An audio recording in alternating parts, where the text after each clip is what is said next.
Sorry, I'll just get my on it. Hi, my name is Tracee-lee Maginnity. I would like to disclose that I am an employee of Permobile. I'm part of the clinical services team there. And so as such, I was part of my job. I'm paid to get to go to conferences, which is really exciting.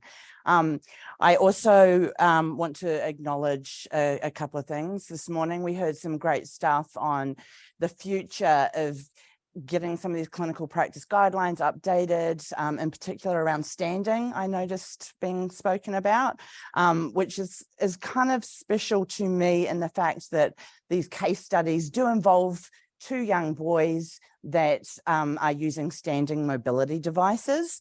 And so I'm just going to get in and get started. So we titled this clinically reasoning or clinically conceding.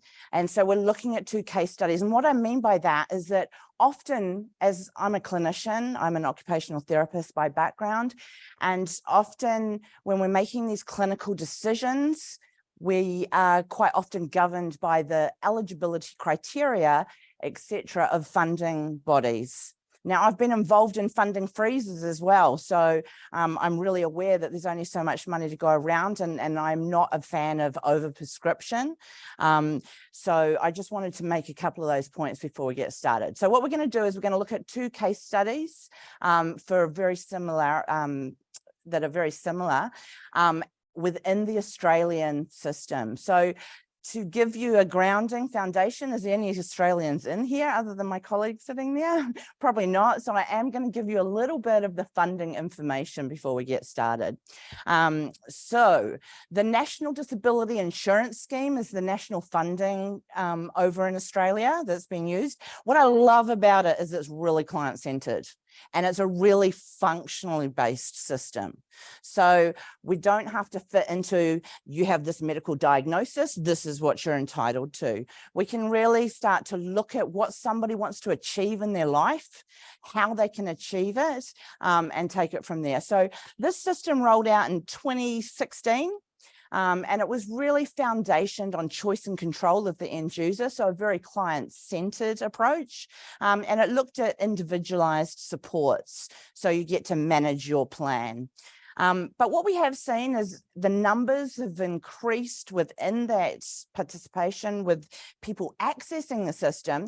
What we've found is that there's also been an increased trend for some of these supports to be varied at the point of decision of that funding, in particular things like a power seat function being removed. Now, if we are really looking at that clinical reasoning, if we have determined with an end user that that power seat function is an essential part of their life, that it's going to make a big difference to their life, and we just let it go at the end, I think that we're doing some injustice. I was very fortunate to be part of, my original mentor is out here today from 20 years, not in this room, from 20 years ago. And I remember we did a pilot study of sleep system supports. And the reason we did that was because she had a very strong thought process that how does a funding body know what an end user needs unless they can see that? And so we were really fortunate in that every time we identified that somebody would benefit from said a sleep system, for example, we would still submit that application, even though we knew that it wasn't going to meet the criteria, even though we knew that that took us extra time, but it was around informing and making sure that everybody was moving forward. So this NDIS system, as I said, was based on, the clicker's not working.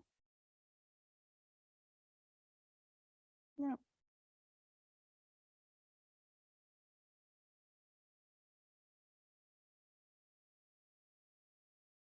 Which is the down button that lady looked at before.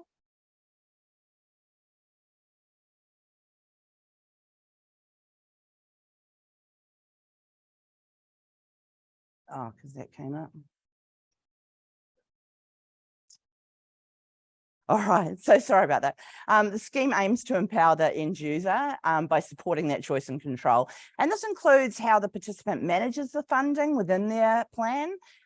Users can be self-managed, they can be agency managed, or they can choose like a combination of those two processes. What we find is that there's still definitely processes that have essential criteria, and then we need to be evidencing those as part of that process to be able to get assistive technology.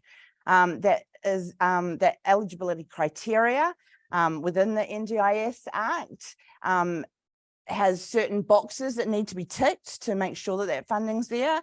And that's things such as, is it going to meet the individual's goals? Is it going to increase that person's participation in life? Yeah. Is it value for money, etc. So how do we look at that evidence? That evidence, how we need to demonstrate. So with one of the criteria being about best practice and that terminology of evidence, we have seen justifications that include a lot of literature and research. So here's the submission. I would like said chair. Here's a whole lot of evidence that we've pulled out of the literature. That's great that we're using evidence, is really important, but we also need to make sure that it's been related back to the specific individual and the specific goals within that system. It's also not perfect. We're going to have occasions often where a support is denied. So when we have the support denied, this is taken straight from the NDIS website. So essentially, somebody is told that a decision may not be carried through. And when that happens, they have an opportunity to appeal the process. So when we look at the appeal process, I'm not even going to look at those notes, I'm putting me off. When we look at the appeal process, first of all, a decision's made, right? So we have, I would like this chair. Yes, you can have this chair. Or you can have this chair without those bits, or no, you can't have that chair. At that point, when it's written down in writing, it becomes what we call a reviewable decision that's made by the funding body. From that reviewable decision, please don't laugh at me, this is their language, not mine. We have a review of a reviewable decision, okay? Quite logical. Essentially what that is that an internal review. So you can ask the funding body to internally look at this. Hey, did we meet the criteria? Did we not meet the criteria? If they come back and go, hey, no, we're standing by that. You're not allowed a wheelchair. You've got one leg. You can get around. I'm being very facetious there, sorry, but in the early stages of the funding, where people were having to prove their disability or their impairment every single year. So then it goes to what we call an external review. Those external reviews, or an AAT, is the Australian it's the Administrative Tribunal, the Appeals Tribunal. Well, I'll refer to them as the AAT. Now, they're a separate organisation, but they are part of the government as well. And they're solely put together to sort of look at decisions that are made and are they fair and equitable. So that external review at the AAT, what happens is they start to look through it, lawyers get involved, and the end result can be that you end up in the Australian Federal Court. Pretty scary stuff. And a lot of people don't have access to the supports or the advocacy that's required to be able to go through that system. So why are people actually accessing the AAT process or the appeals process? If you look at the graph over there, we'll see that the little yellow slither, other, that's when somebody maybe wants to change the guardianship or another name, or who can look at the information. So there's a very small, it's about 2% in that part of the pie. The green part is actually getting onto the scheme so that you can have a plan and that you can have some funding. And the big blue bit is, hey, something's wrong with my plan. I said I needed these supports. I didn't get those supports. Or I said I needed a wheelchair and I'm not getting a wheelchair. Or I said I need Elevate and you took Elevate off my chair and now I can't reach my light switches, or I can't participate in some of the activities that I really want to participate in. Now, of all the cases that go through the tribunal, so when they've actually identified that tribunal, only 2% end up in the actual federal court hearing. That's good news, right? It's only 2% of the number. 34% and 64% are the remaining submissions, right?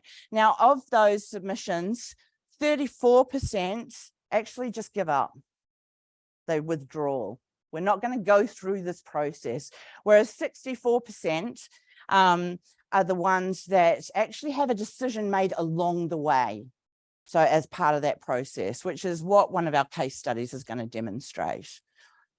Now, these case examples, let's get into that because for the remaining part of the session. So we do know, especially in Australia, that there has been a lot of research and evidence. There's a great lady called Helena Young, who is an OT who's worked at Westmead Children's Hospital, who's really embraced some of the research and some of the projects behind standing and the group of Duchenne's muscular dystrophy boys. As a cohort. And we also know that out of that, that functional goals have been really important to identify in relation to standing, and that standing within a mobility base also has some quite positive outcomes, especially in terms of activities of daily living, in terms of quality of life, accessing and participating in education, and just general well-being and mental health issues. So we've taken two case studies, very similar. Both of the boys have Duchenne's muscular dystrophy. Both of the boys were 9 years of age when they were first assessed for their mobility devices. They were both at a similar age of walking impairment, so they were still walking, but they were starting to experience significant falls. They were actually known to each other, both of the boys. They were going for the same funding body. They both lived in the same city.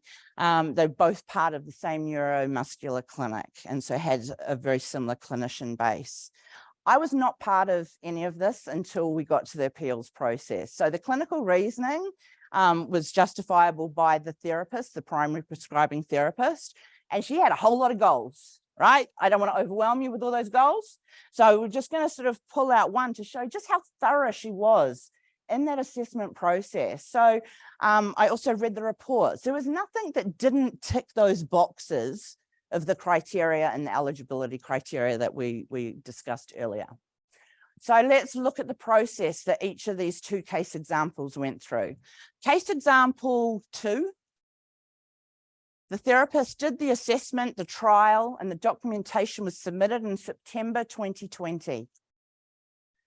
Later that year, she was also referred on to this other boy, and she did the same thing. She went through the process of assessment, the trials and the documentation, which was submitted in December 2020. Case example 1 went on, great, got approval from the funding body in February 2021. In March 2021, said standing chair was funded for, supplied for this young boy. But wait a minute, I jumped from case 2 to case 1. Let's take a little look at case 2. So from September 2020, we moved to April 2021. And all of a sudden, even though the therapist had been trying to get more information, all of a sudden they received a denial. So they actually had a query for an IGO chair. So the funder had said, why don't you consider an IGO chair? Now an IGO chair is I don't really know it very well, but a great chair, but not a CRT chair.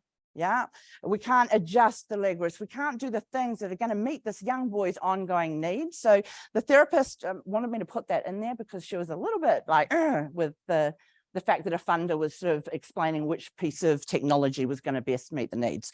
So an S100, which is the official internal review, paperwork was submitted at that time. In May 2021, the school called a meeting because this young boy had no mobility and he was falling. And they were getting really concerned about his participation, his ability to access that school environment. July 2021, the S100, that internal review, was rejected. At that time, the physical therapist or the physio, the PT, I hope I'm like making sense because that's our language, raised concerns that range of motion had decreased and the ability to stand was sort of getting a little bit dodgy, and she was really worried about their ongoing walking. August 2021, the therapist submitted additional information to the agency that oversees the funding. It included 15 different documents. It also repeated everything that was in the initial application. September 2021, we're a year down the track now. Like a year has been going on with all this paperwork, and we got the second official denial. There was, at that time, she went, right, I'm going to hire this chair. So like paid to loan a chair for 4 weeks to get some more like evidence of how this is helping this young man. And then they ran out of money. They only had the 4 weeks. So they submitted that, and they added that to the appeal information in summary. Oh, November 2021 was the first AAT meeting. Yeah. December 2021, the lawyer contacted the OT with 35 questions that required responses within 4 weeks over Christmas. So she gave her 20-page response and sent that through within the deadline, but she was starting to get quite anxious about this time, not to mention how anxious the family were getting at this time. In March 2022, they had the AAT case conference. So they come together trying to come to a resolution before it gets to that court area. And then in April 2022, she finally got the approval for the funded chair. Yeah, in May, they did the remeasure, because now we're talking in almost 2 years. So obviously he's going to grow a 9-year-old, 10-year-old child, and it was supplied in January 2022. So case example 1 went how it should go, 3 months. It shows the perfectness or the opportunities within the system. 3 months from assessment to delivery. The therapist billed 12 hours for all of her input within that time frame. And the mum reported an increased participation and a massive jump in self-confidence. The self-confidence, a lot came from the chair and his ability to get out and participate. But I will say that they also started a YouTube channel at that time, and that may have also influenced it. And so I do have a little QR code up there with his YouTube channel, just in case anybody does want to know more about Duchenne's from an end user's perspective. 21 months for case example 2, 21 months from the assessment through to that delivery, 65 hours of OT time plus. This is actually quoted, I've taken it straight out of, she said it so much better than I could. So she said that there were insufficient funds for funding appeals process, however, that she'd chosen to see the appeal through at her own expense, because she felt that this was the right decision, that this is what was going to best meet that young man's needs. And so there were only 20 hours in that plan for that boy. So just my final thoughts around there, back your clinical judgments. If we determine that a feature is clinically justifiable and it's within that funding criteria, and we agree to remove that feature, did we overprescribe in the first place? If we didn't, we should be advocating for end users. Thank you very much for your time.